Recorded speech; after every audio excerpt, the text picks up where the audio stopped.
Cardiovascular System by Eliza Fatima.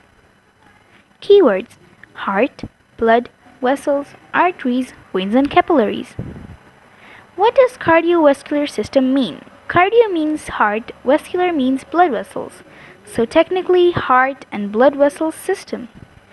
The cardiovascular system transports material to each and every part of the body. The cardiovascular system, also known as the circulatory system, is responsible to transport gases too. Oxygen gas to the cells and carbon dioxide taken from the cells to get exhaled out of the body. Heart has 4 chambers, 2 sides, the left one and the right one separated.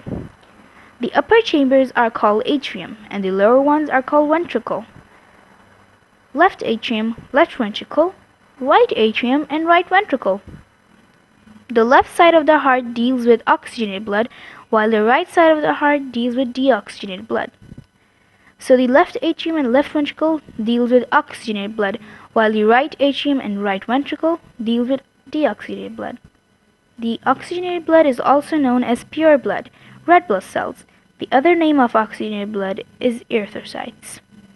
The circulation of blood through heart. Inferior vena cava. The deoxygenated bloods go to the right atrium, and through tricuspid valve it goes to the right ventricle, and from there to the pulmonary valve, and from the pulmonary valve it goes to pulmonary artery, to the lungs.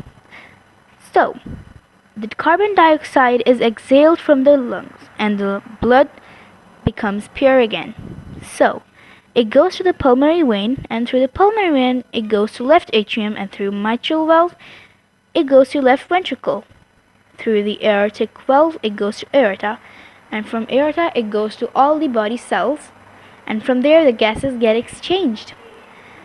The oxygenated blood gets deoxygenated again, and the process repeats again. Thank you so much. I hope you like it.